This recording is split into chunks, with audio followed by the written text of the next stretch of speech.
Postgame with Milwaukee head coach Kyle Rechlicz following tonight's 64-49 loss at Green Bay at the Crest Center. Coach, certainly didn't feel like the final score was indicative of how the game was played.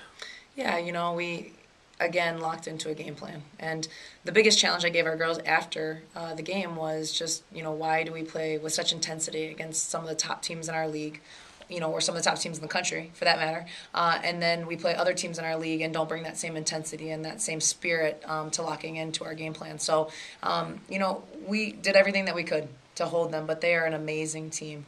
They've got really great players on all fronts, and you take away one thing and they're going to get something else. And so our biggest thing was that we had a scoring drought in the second half. We felt our defense really locked in for the whole game, but we really struggled to score in the second half. Speaking of that, it was 30-28 at halftime. We scored the first basket of the second half. It's 30-30, and you got to be feeling pretty good about where you're at that point in time. Yeah, but I knew that they were going to make a run, and I kept telling them we have to withstand the first 5 minutes of the second half. And at that point, they did a great job of denying Emily the basketball. She had 5 threes in the first half, which is very, very impressive. And we really struggled to get her shots in the second half. With her being one of our best shooters and really opening up the floor, it put a lot of pressure on our other players to get shots up. And we were off balance, and we were a little tired from playing such hard defense, and all that led into a lot of misses in the second half. Speaking of taking on those scoring runs, in the first half you were able to do that. I think that Green Bay had a 15-1 run mixed in there, but here you were down just 2 at halftime.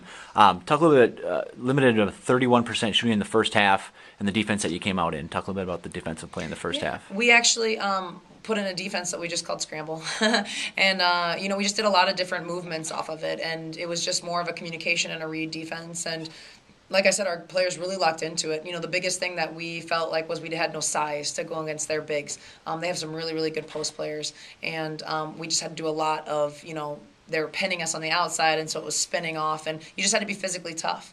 We wanted to put ourselves in a position where we could get some defensive rebounds, to limit their second chances, and it really helped us, the defense that we ran. So I'm sure that they're going to prepare for it for the next time, so we're going to have to really come up with something, pretty quick here to figure out how we're going to defend them when they come back to our place in March. So the final question for you. Now you've seen all the Horizon League opponents so far the first go around, but still a lot to take out from this game heading into the second half of the league season. Yeah, exactly. And we haven't had the best start to conference, and I went into the locker room and the first thing I did was wrote 0-0 on the board. We've competed with a lot of teams in our conference. We just haven't finished the deal. And so I told them, now's your opportunity to really go out and show who we are and what we've learned this season. Forget everything else. Who cares how many wins and losses we have? Right now we're 0-0, and that's all we're going to talk about. So I feel like our girls are really bought into that. I'm really looking forward to coming to practice tomorrow and seeing this new team that we kind of created tonight. Thanks for your time, Coach. Thank you.